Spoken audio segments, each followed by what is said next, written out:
sesión número 8 con el tema de proceso especial de la ley 30.364, la misma que estará a cargo del doctor Jonathan Basagoitia Cárdenas, al quien le damos el pase para que pueda dar inicio a la sesión de hoy. Buenas noches, doctor.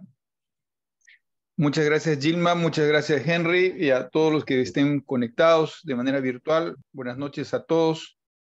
El día de hoy se me ha convocado a una sesión para hablar sobre el proceso especial regulado en la ley 30.364. Ustedes saben, es la ley para prevenir, sancionar y erradicar la violencia contra las mujeres y los integrantes del grupo familiar. Antes de esa ley, como hemos mencionado en la clase anterior, habíamos mencionado que teníamos una ley también especial del año 1993, que era la ley 26.260, que era la ley de protección frente a la violencia familiar. ¿Cuál era la diferencia entre una y otra ley? También lo señalamos en la anterior ley, me refiero a la del año 93 y que tuvo una vigencia hasta noviembre del año 2015, es decir, estuvo casi poco más de 26 o 27 años. Todas las demandas de violencia familiar, o en la mayoría de ellas, se iniciaban siempre con una denuncia, que era una denuncia policial que recogía la comisaría, o una denuncia que se recogía también o se presentaba en las fiscalías de familia. Lo que hacía en esos momentos era que la comisaría derivaba el atestado a la Fiscalía de Familia. Muchas veces inclusive se repetía la declaración de la víctima, incluso la misma citación del propio agresor o el propio demandado, y luego el Ministerio Público o las Fiscalías de Familia elaboraban una demanda, se llamaba así demanda de violencia familiar, la cual contenía un petitorio que podía ser una demanda solamente de violencia física o psicológica, la cual era presentada a los juzgados de familia para que estos realicen su trámite. ¿Era la única forma? No, porque también la víctima, si podía hacer unas denuncias, podía hacerlo de manera directa y era siempre por escrito, a través también de una demanda que ingresaba de frente, como se dice, a los juzgados de familia. Entonces había dos formas. La primera forma era con una denuncia que se iniciaba a nivel policial. La policía remitía el atestado a las fiscalías de familia y las fiscalías de familia también muchas veces hacían algunas diligencias, algunas evaluaciones, sobre todo las psicológicas, y luego recién recopilados los actos y pasados varios meses presentaban una demanda. La otra posibilidad, reitero, era la propia víctima a través de una demanda firmada por abogado, pedía igual o interponía demanda ante los juzgados de familia frente a su agresor. Admitida la demanda a trámite, si es que el juez de familia la calificaba de manera positiva, esta demanda se confería traslado al demandado, quien tenía 5 días, de acuerdo a las reglas del proceso único, porque así estaban diseñadas estas demandas. Tenía 5 días para contestar la demanda, contestado o no. Si no contestaba, se quedaba su rebeldía, y si contestaba, igual señalábamos una audiencia única en la cual el juez resolvía, declarando agresor, si así lo consideraba de acuerdo a la prueba actuada. En el proceso declaraba agresor y dictaba medidas de protección como también medidas cautelares. Si había apelación respecto a esa sentencia, porque terminaba en una sentencia, acá sí se hablaba de sentencia, la parte demandada o la parte a lo mejor que no ha sido favorecida con la decisión tenía 3 días para apelar y se concedía apelación con efecto suspensivo y se elevaba el expediente a las salas de familia o a las salas civiles en aquellos lugares donde no había salas. Ese era el trámite anterior a la ley 30.364. De manera que desde el año 93 hasta el mes de noviembre del año 2015, reitero, estamos hablando de casi 15 más 7, 22 años, perdón. Sí, 22 años aproximadamente, entre el 93 al 2015, teníamos un procedimiento, es verdad, lento, es verdad, con una serie de reglas, con una serie de etapas que se tenían sí o sí que cumplir, y estaba vinculado al proceso único en el cual, como les he mencionado, ese era el interín del proceso, ¿sí? Entonces, como también hemos hablado en la clase anterior, desde noviembre del año 2015, el presidente Humala publicó esta ley 30364, reitero, es una ley para prevenir, sancionar y erradicar la violencia contra las mujeres y los integrantes del grupo familiar. Ya no se habla de demanda.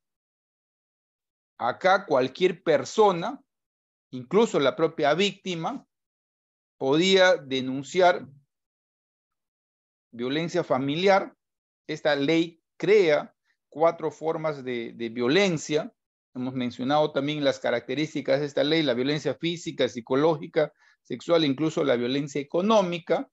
Puede ir una persona, cualquier persona, no necesariamente tiene que ser la víctima, puede ser un familiar, puede ser un amigo, un tercero, un desconocido. Si la violencia se da dentro de un contexto del sistema de salud o el sistema de educación, puede ser también cualquiera de esas personas las que puedan presentar una denuncia por violencia familiar. ¿Y dónde lo pueden presentar según esta ley? En cualquier momento, las personas que hayan sido víctimas de violencia familiar o que conozcan de un caso sobre violencia de género pueden acudir o bien a una comisaría las 24 horas del día, los 7 días de la semana, o bien pueden ir a una fiscalía de familia, sobre todo y con mayor razón si la víctima es niño, niña, adolescente o persona que presenta algún tipo de discapacidad o una condición de vulnerabilidad especial, o bien puede ir de manera directa al juzgado de familia, ¿correcto? La denuncia puede ser verbal, en la mayoría de casos es verbal. También podría ser escrito, si así lo considera la víctima, a lo mejor puede presentar una demanda, no hay restricción para ello. Y en el año 2020-2021, con el tema de la pandemia y ante el incremento de los casos de violencia de género, según las estadísticas de los propios centros de emergencia mujer o del MIM, estamos hablando de estadísticas oficiales.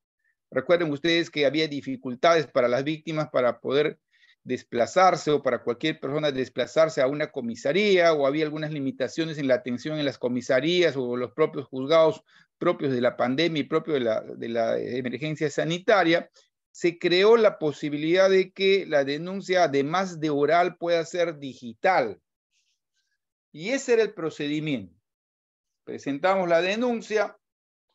Hemos hablado en la clase anterior sobre la ficha de valoración de riesgo.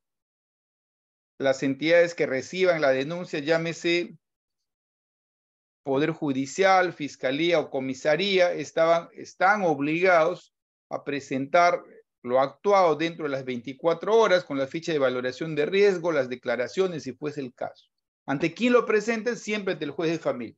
Ahora, ustedes me dirán, oiga, señor, ¿y qué ocurre en aquellos lugares donde no tenemos juzgados de familia? Ustedes saben, por ejemplo, si es que todos son de Ucayali, se darán cuenta que solamente a nivel de Callería y Manantay, en la provincia de Coronel Portillo, tenemos 2 juzgados de familia, no tenemos otros. En la periferia solamente tenemos juzgados mixtos. Pero ¿qué ocurre en aquellos lugares donde no tenemos ni juzgados de familia ni juzgados mixtos? Es decir, ni siquiera tenemos una justicia especializada.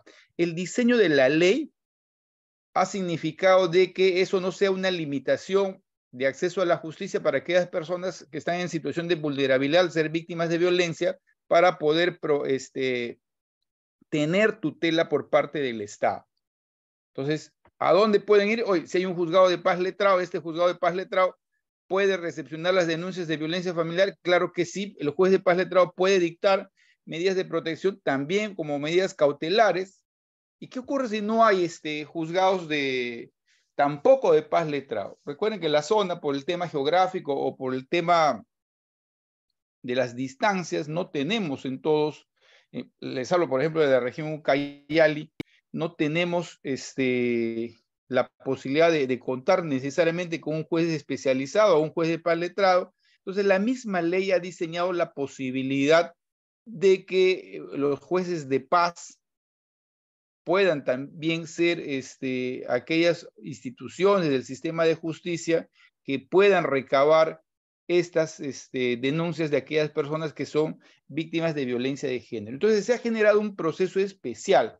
Ya no se habla de un proceso único. La vez pasada en la conversación que tuvimos, habíamos hablado de las fichas de valoración de riesgo que permitía de que de acuerdo a la intensidad de la agresión o a las características de la víctima, el juez pueda dictar inmediatamente una medida de protección. Y habíamos señalado que podía, por ejemplo, si el riesgo es altísimo o es un riesgo severo, de acuerdo a la valoración de la ficha de valoración de riesgo, valga la redundancia, el juez podía dictar medidas de protección de manera inmediata, ¿correcto? Esa inmediatez que ha diseñado la ley 30364, que está vigente desde noviembre del año 2015, y su reglamento también, que se dio al año siguiente, ya cuando ya no se encontraba el gobierno de Ollanta Humala, se dio justo o antes que se vaya, me parece, se dictó un decreto supremo que aprobaba este reglamento, y desde ese momento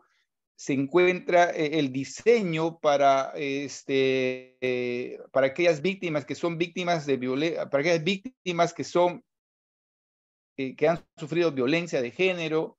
Se ha diseñado un proceso rápido, un proceso especial. Es verdad que no todo es maravilla, hay una serie de dificultades que se presentan, pero tenemos esa normatividad hace aproximadamente más de 7 años que diseña un proceso especial para aquellas personas que son víctimas de violencia de género y requieren de la tutela del Estado a través de los órganos de administración de justicia. Primero vamos a hablar de competencia, y ya lo hemos estado mencionando.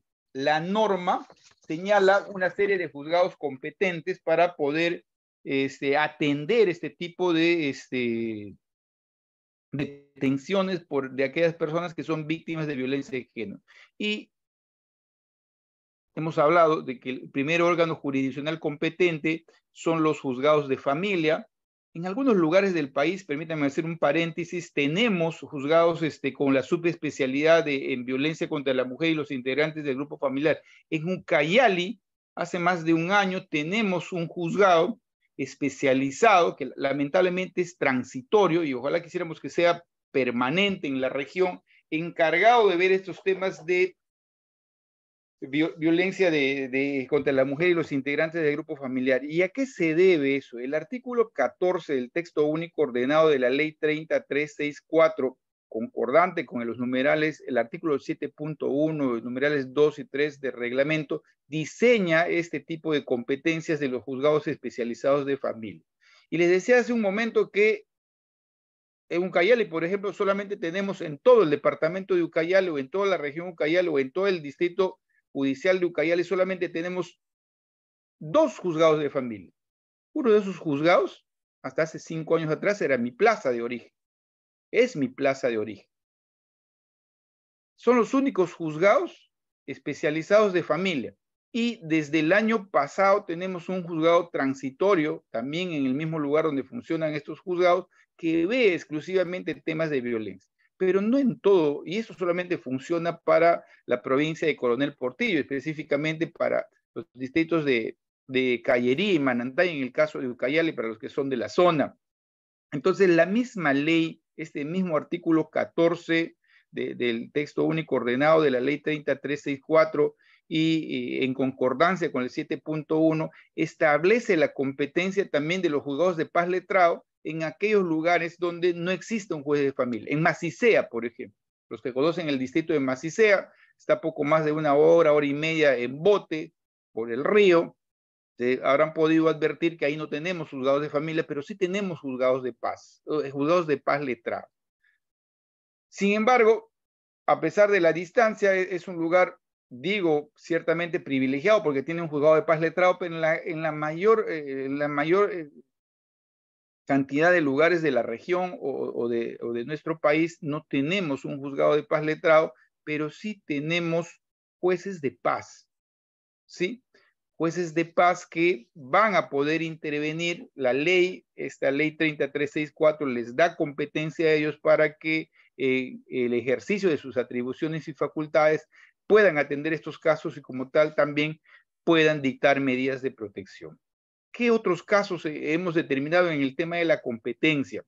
Si ustedes se van al artículo 26 de la ley, del texto único ordenado de la ley, se van a dar cuenta que en los casos de flagrancia delictiva, en caso de riesgo severo, los juzgados de investigación preparatoria también pueden intervenir para estos casos al advertir situaciones de violencia de género. ¿Sí? Entonces, hasta acá ya sabemos quiénes son competentes, es decir, el único que puede dictar medidas de protección es un juez a quien la ley ha autorizado o tiene esa facultad para dictar medidas de protección.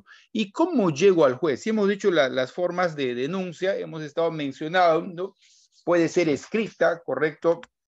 La parte agraviada puede interponer una denuncia a través de un escrito, puede recurrir o bien al Ministerio Público, o bien al Poder Judicial, o bien a la comisaría. Y esta denuncia es bastante flexible, hay una serie de ausencia de formalidades que le exigimos, como si tratara una demanda, por ejemplo, no requiere la firma de un abogado, tratamos de que sea lo más posible, lo único necesario es poder identificar a la víctima y poder identificar al agresor o el contexto que se da esta denuncia. Entonces, lo primero que puede ocurrir es esa posibilidad, que la víctima o la denunciante puede interponer su denuncia a través de un escrito. Reitero, no requiere firma de abogado, no requiere la rigurosidad o el extremo formalismo que se exige, por ejemplo, para las demandas.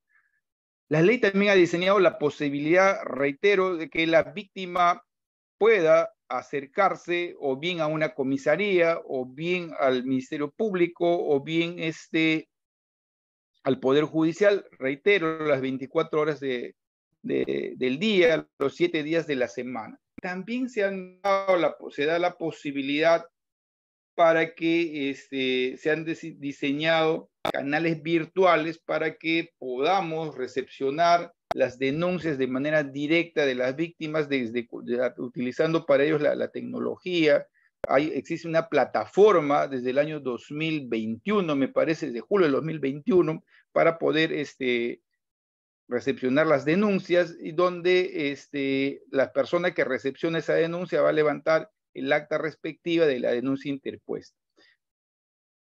¿Cómo funcionan las líneas 100? ¿Podemos hacer denuncias a través de la línea 100? Claro que sí, la línea 100, que son líneas de emergencia habilitadas por el Ministerio de la Mujer, a través de los centros de emergencia mujer, también pueden recepcionar denuncias a través de correos electrónicos, aplicaciones de mensajería instantánea o cualquier otro medio electrónico que pueda ser necesario y útil para aquellas víctimas que tienen algún tipo de dificultades de acercarse tal vez a una comisaría o a la Policía Nacional o al Poder Judicial o al Ministerio Público. Acuerden ustedes que una de las razones por las cuales muchas mujeres que son víctimas de violencia en nuestro país no denuncian es por el tema económico. No todas tienen tal vez las posibilidades de acudir a una comisaría o acudir al Poder Judicial o al Ministerio Público a dejar una denuncia, ¿correcto? Entonces, ya tenemos las formas de denuncia, ya tenemos el juzgado competente. Ahora vamos a tratar de establecer en esta conversación qué es lo que tienen que hacer aquellas instituciones a las cuales la ley ha facultado o ha dado la posibilidad de recepcionar las denuncias. Si es directa la denuncia ante la Policía Nacional del Perú, la Policía Nacional del Perú está en la obligación de atender, reitero, de manera prioritaria, de manera inmediata, a las 24 horas del día, aquella persona o personas que se acercan a denunciar un caso de violencia de género. Está en la obligación de recepcionar la denuncia en ambientes adecuados, en ambientes propicios que generen comodidad en la víctima para que ésta pueda relatar los hechos que son materia de su denuncia.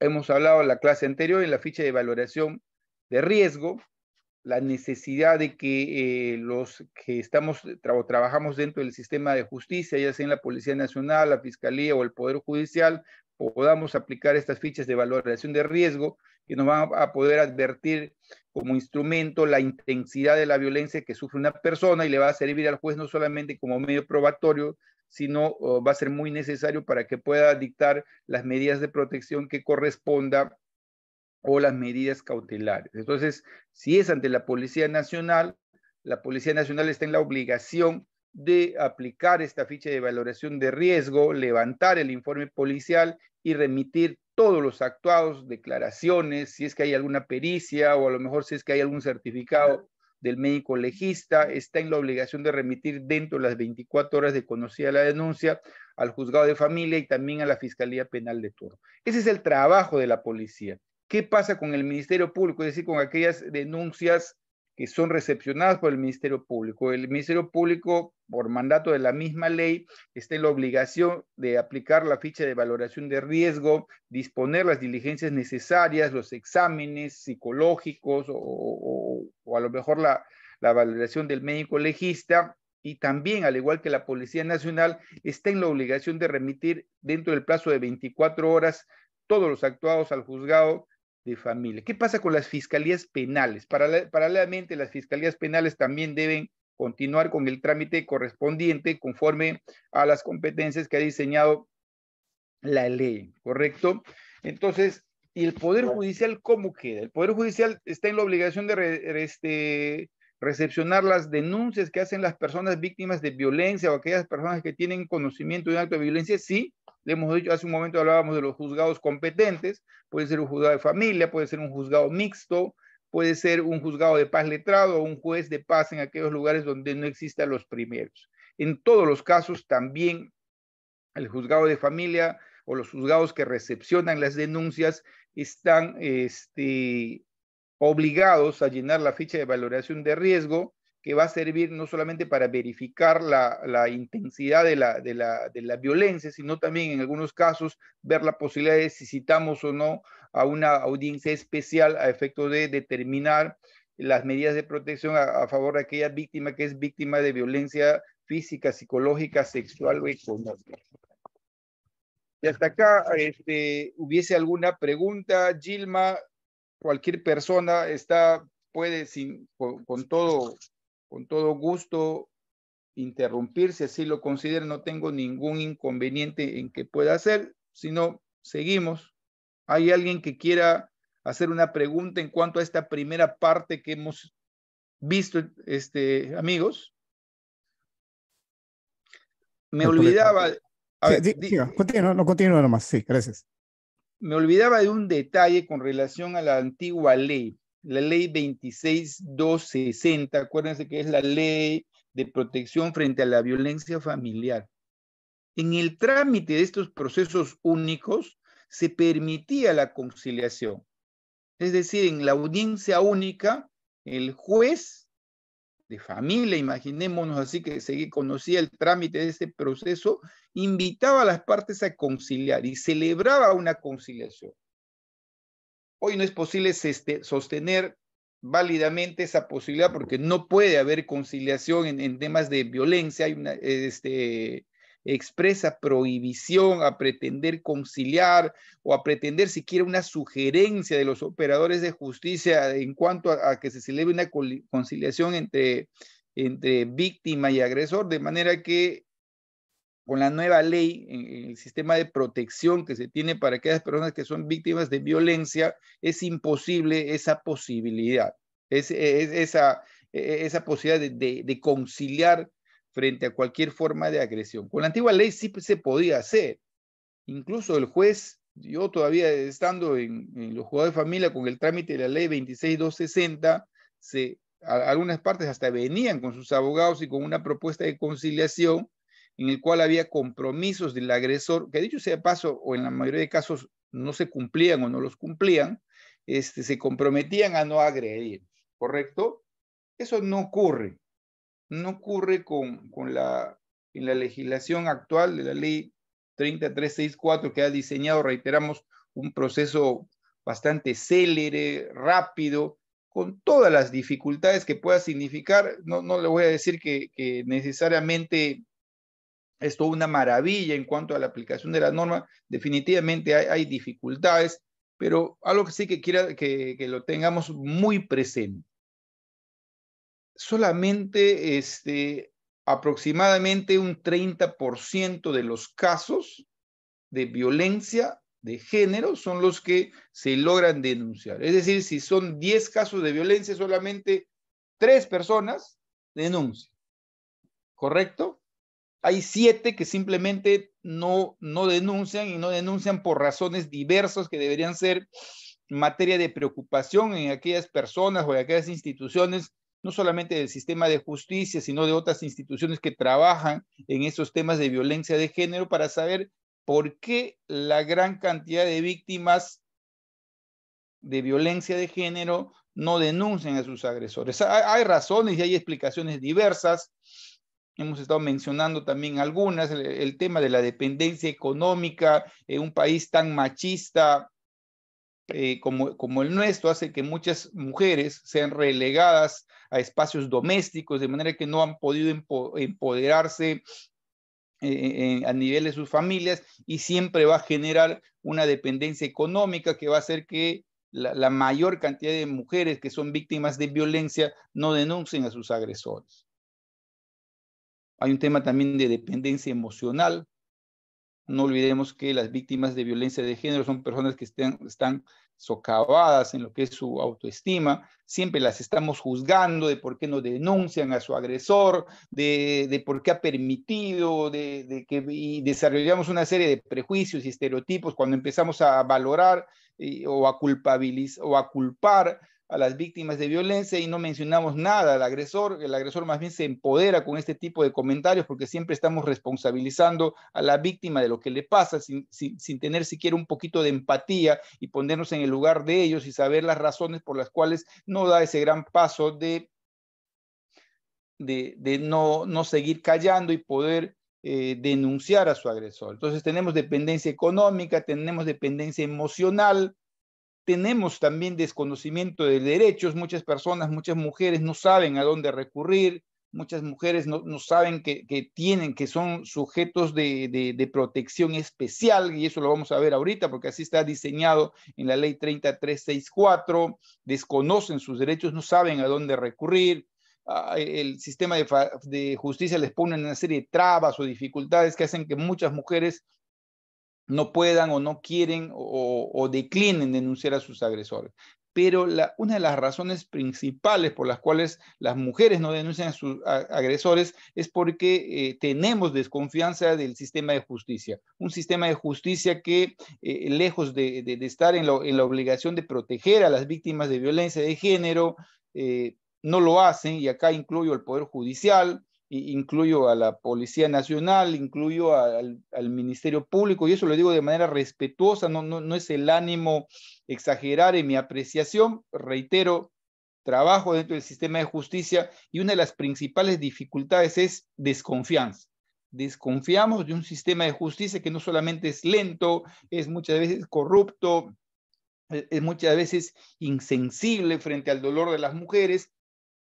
Y eso, y entre otras razones adicionales, hace de que muchas mujeres no denuncien, o muchas víctimas no denuncian, o muchas personas que conocen de casos de violencia no denuncien. Entonces estamos hablando de una cifra altísima. Casi más del 60 o 70% de las personas que sufren violencia no denuncian. Entonces deberíamos trabajar en estos temas. Claro que sí, el Estado debería desarrollar políticas públicas tendientes a alentar a las mujeres, fortalecerlas, empoderarlas, pero además de trabajar en políticas públicas que tengan que ver, por ejemplo, con enfoque de género, que tengan que ver con educación sexual integral, que tengan que ver con un tema de enfoque de derechos humanos, interseccionalidad, interculturalidad, entre otros, a fin de permitir que más mujeres puedan dar ese gigante paso y poder denunciar a su agresor. Entonces, hasta acá hemos hecho un paréntesis, y es una preocupación, reitero, que tenemos muchas personas de ver que muchos de los casos de violencia, no solamente en nuestro país, dicho sea de paso, porque es una realidad de toda América Latina, no denuncian a sus agresores. Las razones, reitero, son diversas. me quedaría chico de mencionar y de decir que son las únicas que he mencionado, ¿no? Hay otras, y ese tipo de espacios o espacios académicos o de reflexión o debate nos sirven para ver y tratar de mejorar el trabajo. Entonces vamos a lo que es continuar con el desarrollo del tema, sujetos de protección. La ley 30364, reitero, ha diseñado un sistema para poder determinar quiénes son sujetos de protección. Primero, las mujeres por su condición de tal, y tiene que ver durante todo su ciclo de vida, desde niñas, adolescentes, jóvenes, adultos y adultos mayores. Son ellas a quien la ley identifica como sujetos de protección especial. Acuérdense ustedes que la violencia contra las mujeres, conforme a lo que dispone esta ley 30364, es cualquier acción, conducta que cause muerte, daño, sufrimiento físico, sexual, psicológico, por su condición de tal, tanto en el ámbito público como en el ámbito privado. A veces estamos pensando que solamente el tema de la violencia se da en el ámbito doméstico, cuando hay diversas formas de violencia que se da en todos los espacios públicos o privados. La violencia no es un tema privado, es un tema público que debe ser atendido por el Estado. Pero también como sujetos de protección, la ley ha diseñado a los integrantes del grupo familiar, ¿sí? Esta ley 30364, acuérdense ustedes que tiene una serie de principios, una serie de enfoques, de manera que nos va a hacer permitir que no todos los casos de violencia, por ejemplo, que se pueden dar en el campo doméstico, van a ser necesariamente temas vinculados a temas de violencia de género. Yo recuerdo que hace poco en la sala penal estábamos por resolver un caso que había subido como proceso inmediato, en el cual, les cuento el caso, un grupo de hermanos, 3 eran ellos, de los 2 varones le exigen a una de las hermanas que se manifieste con respecto a la herencia que había dejado la mamá de ellos como consecuencia de su muerte, y ocurre que al ir a reclamarle, la hermana los agrede con una cachetada y un golpe a cada uno de ellos, y esas personas acuden a denunciar en la comisaría, y la comisaría, lamentablemente, cuando no tienen claro estos temas, lo que hace es denunciar ante los juzgados, remitir a los juzgados de familia como si fuera un caso de violencia de género o violencia contra los integrantes del grupo familiar. En realidad, este atestado debió haber sido remitido no a un juzgado de familia, sino a un juzgado de paz letrado para ver temas de faltas. De manera que no todas las agresiones necesariamente deben entrar en el ámbito de protección de la ley 30364. Entonces, los otros sujetos de protección que están definidos en la ley como integrantes del grupo familiar son los cónyuges, excónyuges, convivientes, exconvivientes, padrastros, madrastras, o quien tenga hijos o hijos en común con alguna de estas personas, ascendientes, descendientes, por consanguinidad, adopción o por afinidad, parientes colaterales, entre otros, ¿correcto? Entonces, todo acto de violencia contra un integrante del grupo familiar por parte de otro integrante, sea física, psicológica, sexual, o patrimonial, que se va a producir en un contexto de poder, confianza y responsabilidad, va a ser merecedor de sujetos de protección. Por eso le ponía el ejemplo de estas personas que estaban reclamando un tema patrimonial. No necesariamente se daba en un contexto de poder, de confianza o de responsabilidad, sino estaban exigiendo a la hermana que reparta la herencia dejada por la madre. Es necesario tener presente estos casos porque nos va a permitir entender mejor lo que es la aplicación de esta ley.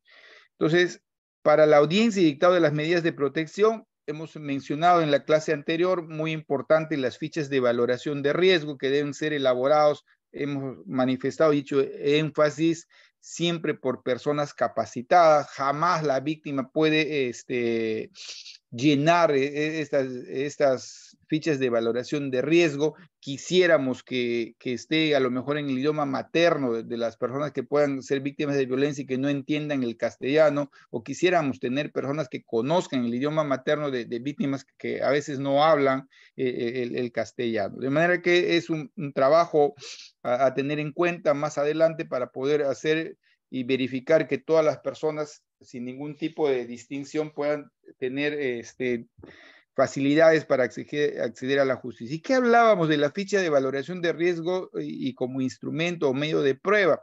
Señalábamos que una ficha bien llenada le iba a permitir al juez poder dictar medidas de protección, algunas sin audiencia, incluso de manera rápida. Acuérdense ustedes que había tipos de ficha de valoración de riesgo para personas adultas, para niñas y adolescentes y para otro tipo de mujeres que estaban en situación de vulnerabilidad.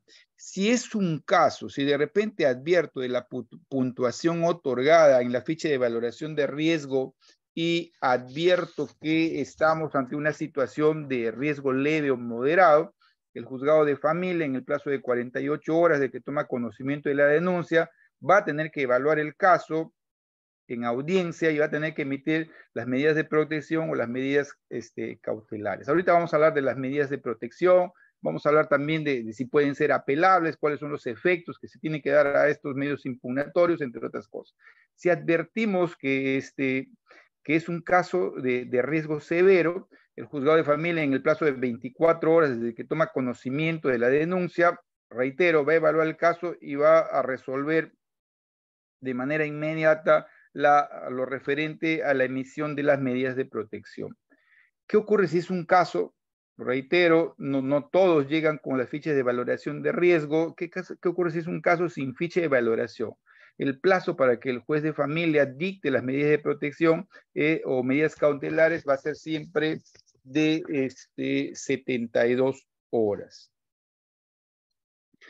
Durante la emergencia sanitaria se han dado una serie de disposiciones legales para poder atender estas situaciones en los cuales no era, por ejemplo, o era difícil que la víctima pueda participar en las audiencias o pueda tener o asistir a las diligencias que la justicia señala. Y se dio el decreto legislativo 1440, acuérdense ustedes, en el artículo 4.3 de este artículo se señalaba que, les voy a leer textualmente, el juzgado de familia u otro con competencia material en la emergencia sanitaria dictaba las medidas de protección y o cautelares idóneas, prescindiendo de la denuncia y con la información que tenga disponible. No era necesario contar la ficha de valoración de riesgo o los informes psicológicos u otras que por su inmediatez no sea posible obtener. Pero esto era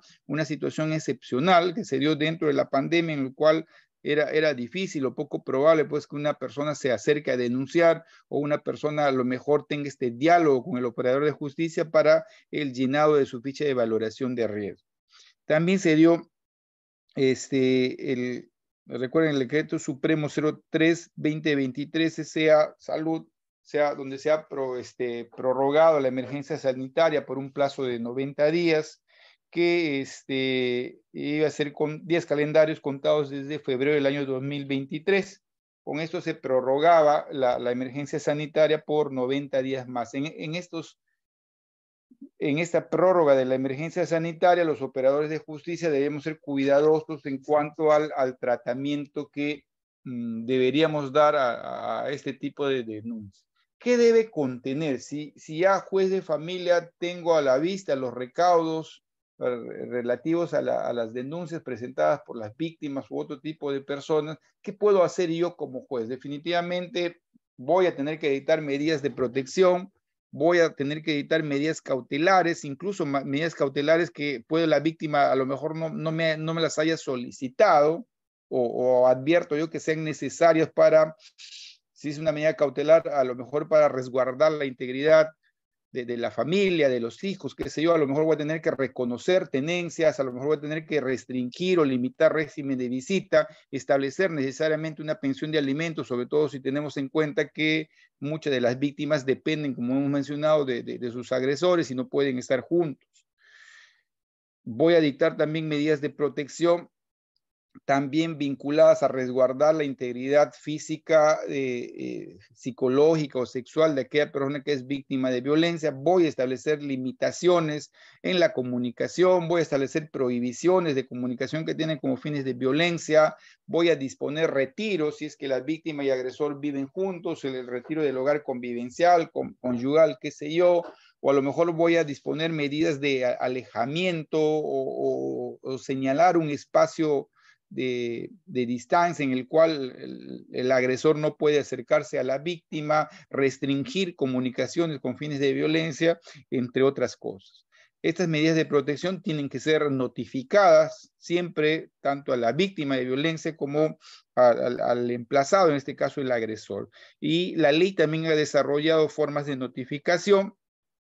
Acuérdense ustedes que tenemos la notificación que se hace, la judicial, correcto, donde la norma me habla de que puede aplicarse supletoriamente lo que disponen las normas del Código Procesal relativas a las notificaciones. Acá están los artículos 155, 157, 58, 59, 60, y también conforme lo establece el decreto legislativo 1470 y el protocolo de otorgamiento de medidas de protección, se notificará a las partes por el medio más célere posible. Puedo hacerlo por medios electrónicos, no lo dudo, o correos, incluso estos aplicativos o estos temas virtuales a través de un WhatsApp. Puedo establecer cualquier forma lo más célere posible a través del cual yo, juez, estoy en la obligación de poner en conocimiento del agresor y la víctima las medidas de protección que se hayan dictado.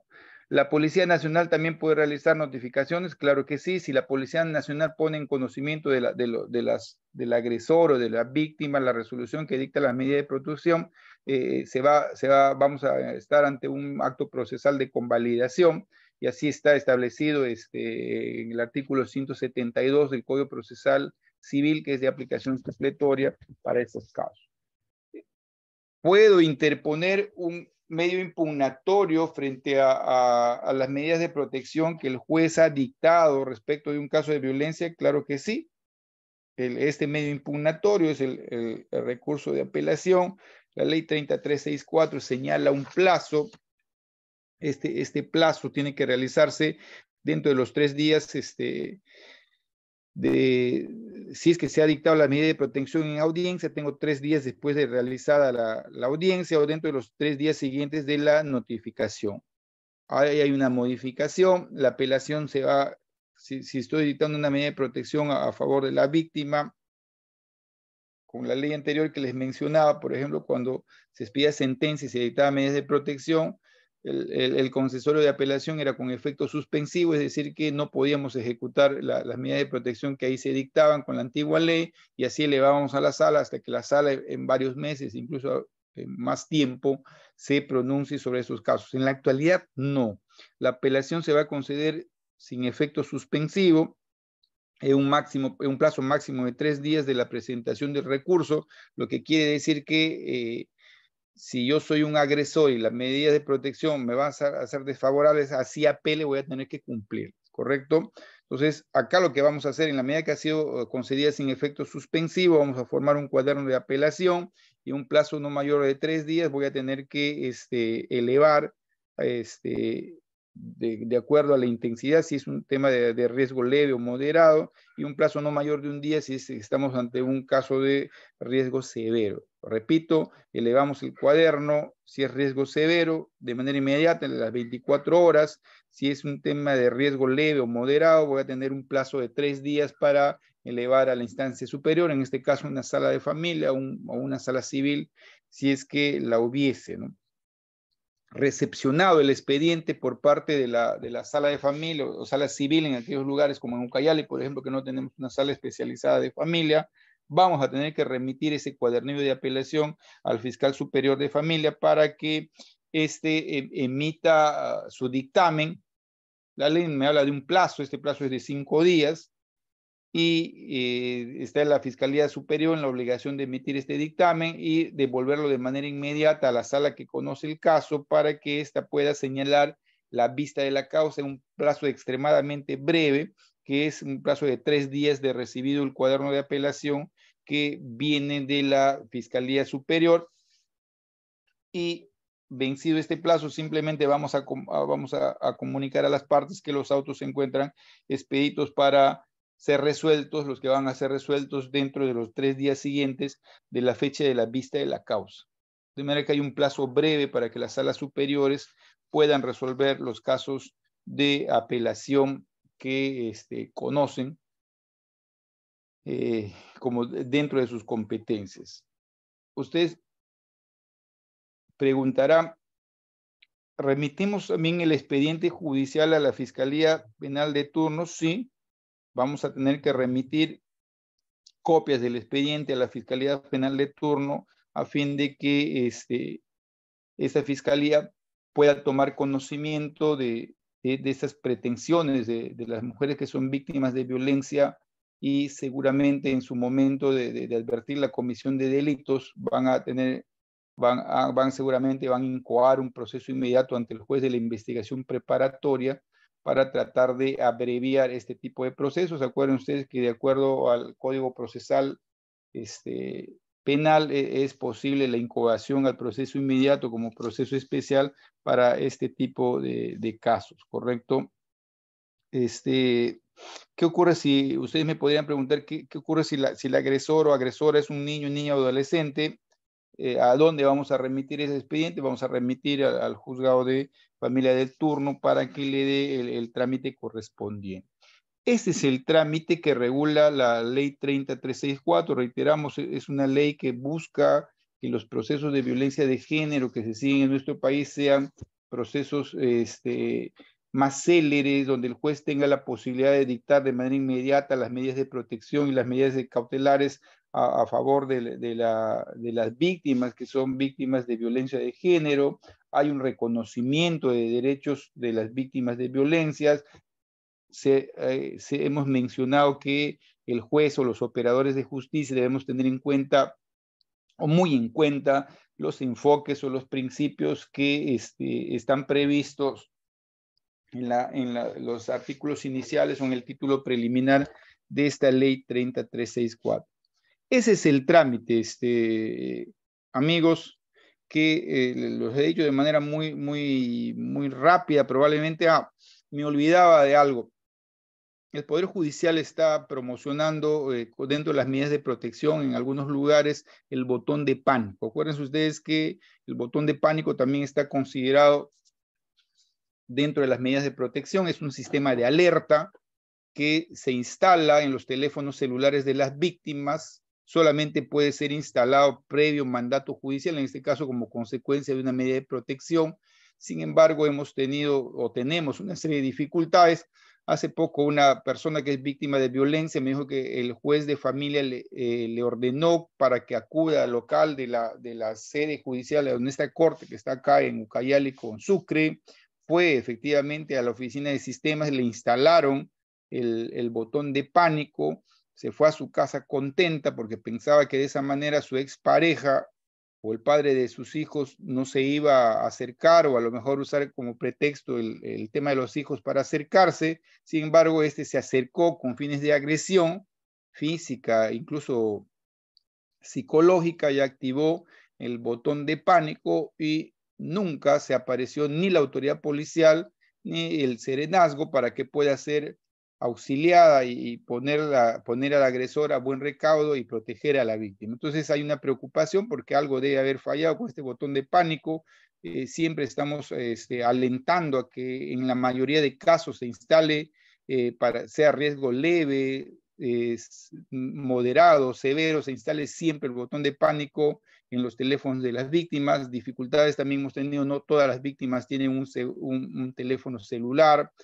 No todas las víctimas tienen cobertura para poder acceder a este aplicativo de emergencia, de manera que todavía hay una serie de dificultades. En Ucayali, desde febrero, tenemos un juzgado que está vinculado a la especialidad de violencia de género, que está tratando de hacer todo lo posible de poder atender estos casos con la rapidez que dispone la ley, a pesar de las limitaciones y dificultades.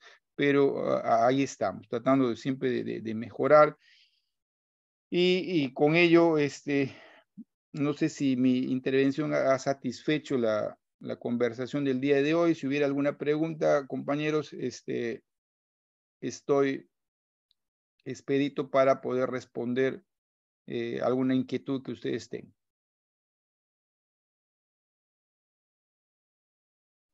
Bueno, doctor, nuevamente a doctores, ya que mi anfitriona siempre me abandona, sale una rima. Doctores, ¿tiene alguna pregunta, comentario, inquietud que puedan trasladar a nuestro ponente el día de hoy?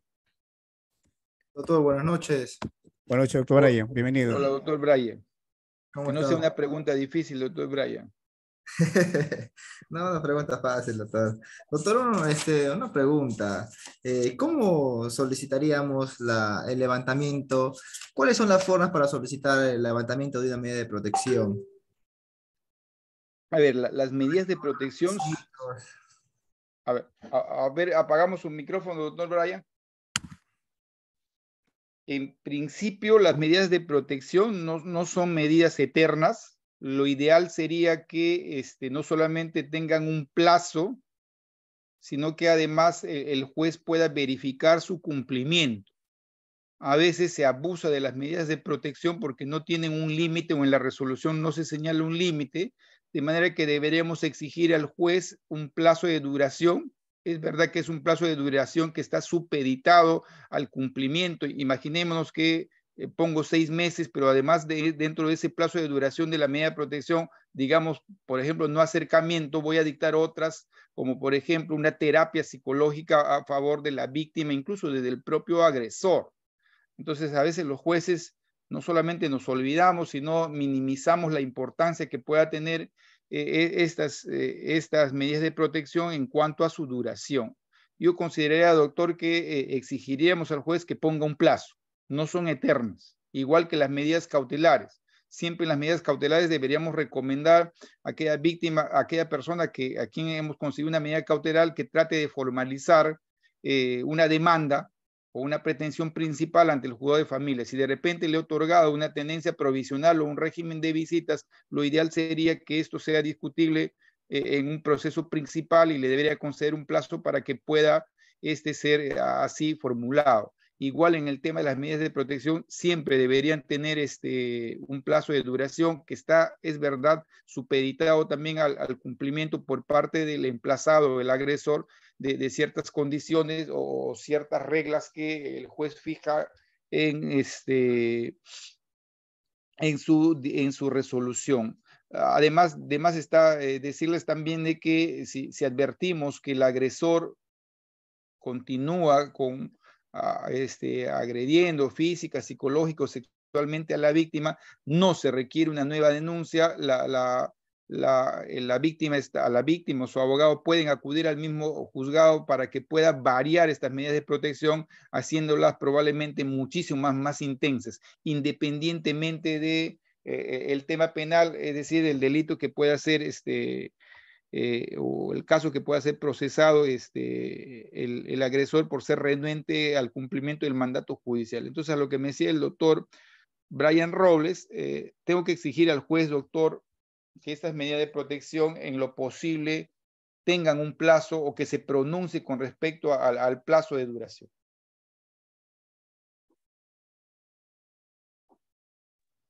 muchas gracias. Doctor, una consulta más, una inquietud. En segunda instancia lo podrían poner un plazo, o en todo caso, si se confirma la medida de protección, sería adecuado solicitar que al juez que otorgó la medida de protección, al juez de familia, que establezca un plazo concreto para hasta cuándo va a durar esa medida de protección? A ver, imaginemos que el juez de familia no lo puso. Y yo emplazado o yo agresor, apelo, es verdad, y de repente advierto que la sala confirma la medida de protección y no se pronuncia igual sobre el plazo. Yo creo, doctor, que estamos en condiciones de pedir una precisión con respecto a su duración. Y seguramente la sala superior o la sala de familia, qué sé yo, puede disponer en su resolución de vista o en su auto de vista, qué sé yo, puede disponer un plazo sujeto a las mismas reglas que el el juez o el ACU haya dictado en esta resolución apelada. ¿Podríamos pedirle a la sala? Claro que sí, que se pronuncie. Reitero, no son medidas eternas, no van a durar siempre, está sujeta, es verdad, a determinadas condiciones o a determinadas reglas que debe ser sometido el demandado y que necesariamente tenga que cumplir para que tenga la exigencia de que tenga una duración determinada. ¿Qué más? ¿Alguna otra pregunta, compañeros? Gracias, doctor Brian. ¿Alguna otra pregunta, doctor Brian? ¿Alguna otra pregunta, doctores?